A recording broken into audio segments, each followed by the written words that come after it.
You are short, Steve. I'm kidding. Hey everyone, so Dylesia Barner. As Debbie said, I am a licensed clinical social worker and I own a private practice actually here in Nashville in the Gulch, if you're familiar with that. And I actually represent as well as work with people who are part of a sector of individuals who don't quite find their stories in the cult definition. So I like to call it spiritual abuse, and I'll walk you through today what that actually means. I also love to raise awareness, and I'm actually in a doctorate program, so I raise awareness through that and do a lot of research on how spiritual abuse occurs in minority cultures. I think that a lot of times, especially in the African American culture, which I obviously can speak on behalf of, we have a lot of practices that are abusive in how we proselytize people, and in essence, those create cultic relationships. So throughout my presentation, I will walk you through the stages of how someone's grew for one of these organizations, and then I'll also share a little bit about my experiences in an organization as well. So starting off with spiritual abuse, I like to refer to it in layman's terms because a lot of people have no idea what I'm talking about when I bring that term up. And I call it the use of God as a weapon. And it's continual, it exploits people. It can be either passive or active, meaning that you can see that it's happening or you may not be able to see that it's happening. It can be both intentional and unintentional, and I think that Anne Frank said it best. She talked about how there's still goodness in people, and I think that a part of me wants to still believe that. So I believe that people don't always do it intentionally. Sometimes people indoctrinate based on how they were indoctrinated, and a number of times people were introduced to God or some supreme being in toxic means, and they use those same measures in order to recruit other people. So in that way, it can be intentional or unintentional. It occurs in a religious setting or context, meaning that it can happen at a church, a synagogue, an institution, or it can just happen with someone that you are friends with and maybe you feel like they have supreme knowledge about God or a higher power than you do. So oftentimes we may have a friend that is very spiritual, and we go to that person with problems that we have in life, and that person can actually spiritually abuse you as well. Also, it may be possibly acceptable to the victim. That's a very important part of, I think, the indoctrination process, is that it's not always something that's unwanted. Usually we go into it because we're very interested in what's happening, maybe the people are nice to us, and you'll see that a little more when I talk about the stages of grooming. So you may actually see that victims are acceptable of the behaviors that are happening. So I think Steve did a wonderful job highlighting a lot of the points that I have here about what makes spiritual abuse prevalent. So I won't go through each of them, but I will go through those that he didn't talk as much about. So he mentioned psychological appeal. I think that a lot of times leaders claim to have the answers that none of us have. So they might know why bad things happen to the people, when the world will end, and how the world will end, what will happen after the world ends. Those are all questions that some of us may want the answer to. And if a person is claiming to know that, or a ministry is claiming to know that, then of course that's a reason why we may want to be connected to them to have those answers. Also, the use of indoctrination and mind control, obviously, depending on how intense it is, will determine how effective it is. Victims are also isolated. So in my experiences, we weren't really allowed to talk to people outside of the institution. I actually ended up being able to go to college and stay on campus. And the reason being is that I was one of their good students. They trusted me, they used me to recruit people on campus. And I think that they never expected that that would actually be the environment that caused me to leave the church. So how intense the indoctrination and how intense the isolation happens determines how often someone will stay in there and how long they'll stay. There's also high demands for allegiance and obedience, so being loyal. And I believe it was said earlier that cults and spiritual abusive groups don't look for people who are dumb. They look for individuals who are very hardworking, and they play upon the strengths of an individual, especially if they've been in a family where maybe they weren't believed in, they weren't allowed to be a leader, their opinions weren't heard. They're going to be used in a way where those things are played on when they're in the institution. So that happened a lot. There's also a physiological need deprivation. So oftentimes we stayed in church for very extensive moments of time. So we may be in there from, I don't know, about 10 in the morning until maybe 7 at night sometimes. there were 2 services, and there may be a small break where you don't even have time to go home. And in that time, we're doing, chants and things like that. A lot of music that I actually still listen to because I'm still a Christian, but the way in which it's happening and the intensity of it is causing you to be in sort of a trance. So you're hungry because you haven't had time to eat. You're doing trances. All of these things are really getting you in a sense of worship, of course, but also causing you to believe whatever the person is saying. And in those instances, you then become susceptible to whatever they're talking about, and you're more likely to believe it. There's also financial investments made by the victims. So a little about my background in terms of my family. Grew up in a very impoverished family. My mom didn't have an education, so a lot of her jobs that she did were kind of random. Like she may work at the grocery store. I think she was a CNA at one time. But a large part of our time at the ministry, she did not have a job. But we were still encouraged to tithe. And those of you who are familiar with tithing know that it's 10% of your income. If there's no income, how do you tithe? So there would be times where my mom was encouraged to choose between paying electricity bill or paying tithes. And I saw these tithes used in ways that I knew were not for the advancement of the kingdom, as we're told that they're for. They were used to throw lavish celebrations for the apostle. She would have furs on, and pretty much the definition of a leader not struggling while the followers are struggling. So when you invest so much in a ministry or in anything, there's this not wanting to lose out on your investment. And it's called sunk cost fallacy. It's actually a psychological term where you give, and that obviously increases your loyalty because you've given, and it's hard to go back on it because you think of all you sacrificed for it. So that happens as well. Then there's a lack of freedom to question leaders.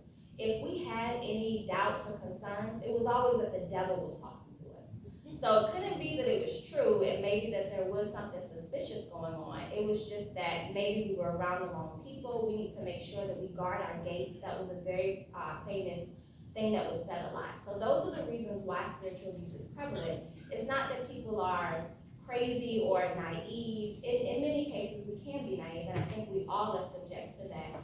But it's the structured process that occurs. So what is grooming? Grooming is the process by which a perpetrator draws a potential victim into an exploitative relationship. We're familiar with this when we think about domestic violence literature. Actually, the stages are taken directly from domestic violence literature, but based on my experiences, I can attest that they do happen in this context as well. It's a very insidious process. You may not notice that it's happening, especially the victim doesn't notice. Those on the outside may be able to see that the person is being groomed. It's also structured, and it ultimately develops willingness in the victims to participate. And it also occurs in stages, so targeting the victim will happen. My mom was the primary victim because as children we didn't quite have a interaction with the apostle, but my mom actually met this lady when she was a child, and my mom came from a family where her mom abandoned them. So my mom then was responsible for taking care of her 7 siblings. And this woman came into her life, introduced her to Christ, and became a figure just throughout her life that she would constantly communicate with.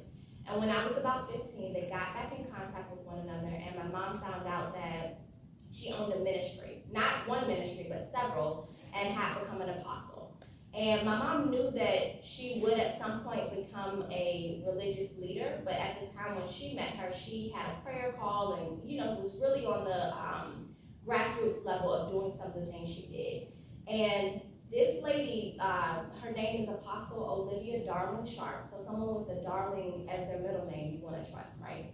But she would tell us of the story of how she was called to become an apostle, so not very self-appointed, and it happened when she was 7 years old playing with dolls. And while that sounds alarming to me now, it didn't sound alarming then, because I was 15 and maybe God could call me too to do something great and wonderful like she was doing. So when we think about her being called while playing with dolls, and that transferring to her then spiritually abusing people and indoctrinating people in the way that she did, we were like her dolls. So my mom got back in contact with her and found out she, had all these churches, and we became assigned to a church that was about a 3-hour drive from us. So we lived in Portsmouth, Virginia, which is where I'm from, and there was a church in Chesapeake, Virginia, which was the headquarters. But we were assigned to the church in Weldon, North Carolina. So every Wednesday, got out of school, drove in a very raggedy van that we had, back and forth to Weldon, North Carolina. And then on Sundays, we would drive there as well, because that's the church we're supposed to go to. As a kid, I'm wondering, why are we taking these 3-hour-long rides when they're talking about a church that is down the street from our house? But we weren't allowed. We had to go to the one that we were supposed to go to. So she was very much so targeted by the fact that they had an ongoing relationship, and also that she knew a bit about my mom's background. She knew that she came from a broken family. She knew that none of her siblings appreciated what she did. She knew all these things about my mom. And that then went into gaining her trust. Even to this day, my mom still maintains a relatively ongoing relationship with her. I'm an advocate about the fact that this is very much so a cult and it is a spiritually abusive ministry. My mom knows that, but I think that because of the nature of her personal experiences, this is just someone who has always been there for her. So I recently asked her when they last spoke, and she said about 6 months ago. So I wouldn't talk to her, but my mom still maintains communication just because of the level of trust they have and because of the intensity of their relationship. So a little bit more about us having the raggedy Jeep that I told you about. We were then at some point granted permission to go to the local church, and we were given a down payment for a vehicle because we were such obedient stewards for going to Weldon for so long. And that's where need fulfillment came in, because our car wasn't the best. I mean, we ended up there, sometimes we had to get a jump, but we ended up in Weldon, and they then knew that the wear and tear that was being put on our car, although it was caused primarily by them, they then fulfilled a need by giving us a down payment for a car, and that car was new. I mean, me and my siblings, we'd never ridden in a new car. My mom had never had a new car. This was something that was fascinating to my family, and I think that while some of the processes were happening to my mom prior to, that was a wake-up call for my siblings and I, that these are actually really good people. Like, they changed our lifestyle in a way. So you'll find that that will happen as well, that needs start to be fulfilled. They will pay bills for us. Not, considering the fact that we couldn't pay our electric bill because we're giving you tithes even though we have no income, and you're probably just giving us our money back. Yeah. But whatever. So they fulfill needs. And then there's also isolation, as we discussed before. So I was, as I said, granted permission to go to college, but I could not go to Howard as I wanted to go to because it was too far away. So I ended up at a school near my hometown, about 10 minutes through the tunnel, and it's called Old Dominion University. And I was at Old Dominion and constantly still going back and forth to church. So there wasn't really a social life for me. When people ask, I know you went on spring break trips, what did you do when you were in college? I don't have any of those experiences to discuss because I didn't do any of that. I went to church. And when I ended up leaving the ministry and stopped going to church, that particular church, I still very much so spiritually abused myself. On the television broadcast that we did on Thursday, I ended up telling that after I left the ministry, there was one night where I had fun that day, and I got back home, and I felt bad. I felt remorseful that I'd been too gleeful that day. I felt that God would be mad at me because God didn't like me to be happy. That's what I interpreted from my experiences. So there were times like that, and it was a very, very long journey to recovery and to actually feel like I was worthy of having a good time and enjoying life, and some of the experiences that I was not allowed to have, to be able to actually enjoy those things. So college, we think about kids going to parties, and even just parties, sometimes they can get a little wild. So it's relative whether those are bad or not. But even just having friends, like there would be times where I may want to go visit a friend that was in a nearby city, and I would have to go ask the apostle. We weren't allowed to go to the movies. We weren't allowed to be on social media. Anything that would give us contact with the outside world was not allowed because it was all the devil. And exploitation happened wherein I was used to fulfill a need for the church. So we would have a church van come to the campus every week when we had church. And I would get on that van along with other students that I had, in essence, recruited for the ministry. So I think at any given time, there were probably about 5 to 10 students that came to church with me. And I'm not sure whether any of those students are still involved in any way with the ministry. They wouldn't be students at this point, but they may still be involved. And I think the biggest aspect of me was feeling guilt and shame for introducing someone else to this. because I have no idea where those people are. I haven't kept up with them, and to think that they may have experienced the same need for repair that I did after the fact is a little bit haunting for me. Then, so I ended up escaping at stage 5, and I call it escape, but we didn't live on a compound or anything. Everyone lived where they lived at, so we still very much so went back and forth to our home. I went back and forth to campus, but the reason I ended up escaping is because I noticed that there were Christian students on campus who had experiences that I didn't have. So people would invite me to things I couldn't go. People would ask me, what I did this weekend, and I wouldn't have an answer besides staying in my dorm room and listening to Marvin Sapp and reading the Bible all weekend. I didn't have answers for a lot of things, and I realized that I wasn't normal.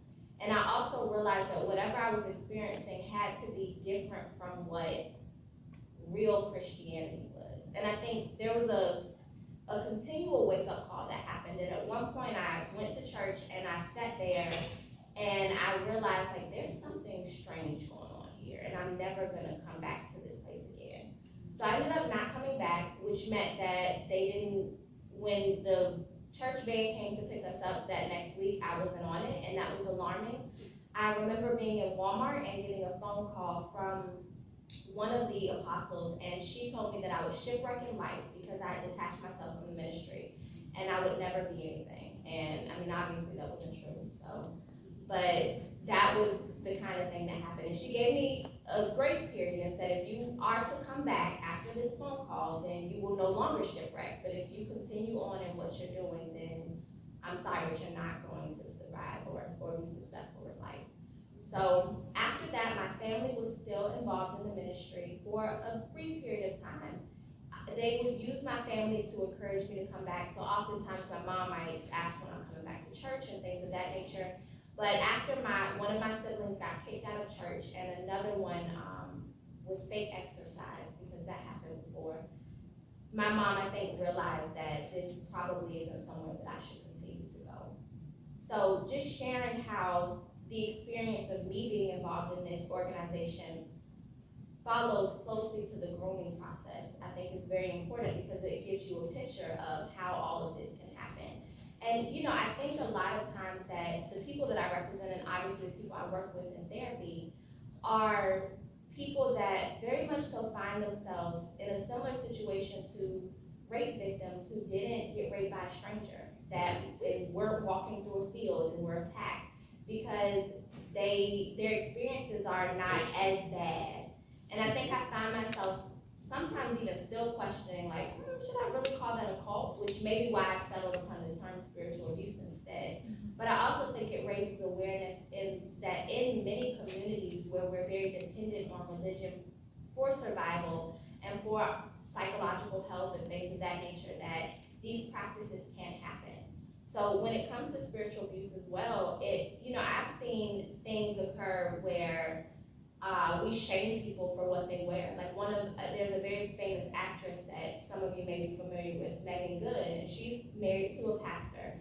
And she actually has done speaking engagements with her husband and had someone in the audience ask her why she dresses the way she does. Those are all spiritually abusive things that, don't make people feel very good. And those are ways that we convince people that, if you're dressed a certain way, then you can't be a part of this, or you're not as close to God as some of us are. And I think that happens in a lot of cultures, and it doesn't necessarily define it as a cult per se, but it's definitely wrong, and it makes people feel bad. So when it comes to factors that increase an individual's potential to be victimized, Steve did a very good job again of outlining these things, but I also want to highlight some aspects too. The lack of positive models of healthy spirituality is definitely one. So growing up, my mom didn't have a positive model of adulthood. So how likely was it that she had a positive model of healthy spirituality? So when she was introduced to Christ and then to this woman as a savior, that was something that she hung on to because she didn't have anything to compare it to. So one of the big things when it comes to getting your family members out of these institutions or out of these relationships is to model what healthy spirituality looks like. Because that's what saved me, is that someone on campus modeled what it looked like, and I wanted that instead of what I had, because what I had felt entrapping. There's also research that shows that the role in a birth family will determine whether or not someone is liable to be spiritually abused as well. And it's not that one particular role is more prominent than the other, it's that any role could. So if you're the oldest child, then you're probably very dutiful, you're used to being a leader, those again are played upon. If you're the middle child, you're probably used to being isolated and not much attention being paid to you. So then you go into organizations like this and you're given support. And that then becomes appealing to you. Then if you're the younger child, no one really listens to you, you're the baby, and then you start to be listened to. So there's research that shows that, and it's actually in a book called Healing Spiritual Abuse and what's the word I'm looking on it? Religious addiction. And the book is actually really good. It's by the Lynn family, and that's Linn. And they discuss how there are parallels between the use of substances that we're used to, like marijuana and alcohol, and the actual use of spirituality to fulfill those same type of roles. So then we have lack of self-trust. There's the shame-based motivation. We talked a little about disillusionment with world order and having questions about why things happen. And then things that we're all used to, like the lack of acceptance in your home or family, a need for security, emotional dependence, and things of that nature. Okay, so how can you tell if someone is being spiritually abused or groomed for spiritual abuse? They may express fear or anxiety about their religious leader or their deity. They also may check in often with leadership to report their doings or whereabouts, something that I definitely did. And not because I wanted to per se, but because I had to. So these leaders often say that they are spiritual authorities and that they know what God is thinking. And generally we could go to her with any decision that we wanted to be made, and she could tell us what God thought about it. So if I wanted to visit a friend in Richmond, which was about an hour and 30 minutes away, she could tell me that their family actually was not close to God and that I couldn't go. And the friend that I have in mind was actually from a family of pastors. But she said that they didn't believe what she believed, so I couldn't go. So that would happen where people often had to check in. They may dress to hide bruises or scars in the event that there's psychological or physical abuse. They're probably restricted from seeing family or friends. They may go along with everything their leader says or does. They may talk about the temper or jealousy or possessiveness of God, which is definitely something that I experienced. And they also may dress to accommodate demanding religious expectations. So this happened to me as well as a college student. How college students dress. I thought I dressed pretty well. But at some point, I ended up ridding my closet of anything I wouldn't wear to church. And although no one told me to do that, that was what I insinuated from what I was being taught. So you'll find that, like I said initially, it's not always an active spiritual abuse that's happening. Sometimes it's passive, because I'm sure that if the leader heard that and heard me say that right now, she'd say, well, I never told you to throw all those clothes away. But that's what I insinuated from what she said. So that's how you can tell if someone's being spiritually abused. And I'm being given a time, so I have 5 minutes. So I'm going to quickly go through these, and then if anyone has any questions.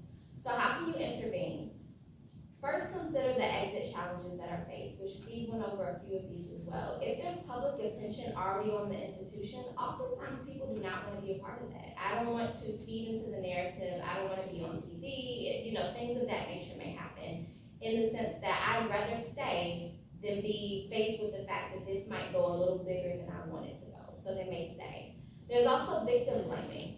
People are shamed for the fact that they were a part of these institutions. I often say that I omit the part of the story that includes my mom taking me there. I was a 15-year-old when it happened, and people, instead of highlighting the fact that what went on shouldn't have occurred, will ask me, why did your mom take you there? So instead of noticing that she also was victimized, she's been blamed for it. And I think that's also why her and I have difficulty talking about it, because she feels like I'm making her responsible for everything that occurred. So she'll often make it less intense what happened at the ministry. I'll have stories and she'll say, oh, that never happened. Or, oh, I don't remember that. And I know that it's to save her idea of who she is as a mother. So there's a lot of victim blaming that happens. There's also labeling that happens mental health wise. And we shouldn't do that. So as Steve said before, you don't want to tell someone that they're in a cult. That's not not a way to extract them. It's also not a way to extract them by labeling them or shaming them. And then reintegration into the community is really hard after that. I mean, because what do you say? I was a part of a cult. Now, I'm okay with saying that, but that's not something that I came out okay with. It's something that I had to grow to. So educating victims about manipulation tactics and then allowing them to use that information to then do what they choose to do with is very important. It's a very slow and patient journey with getting someone out of something like this. And essentially just modeling what it means to be a healthy Christian or, whatever the case may be. All right, so those are references, and then I think I met my time limit.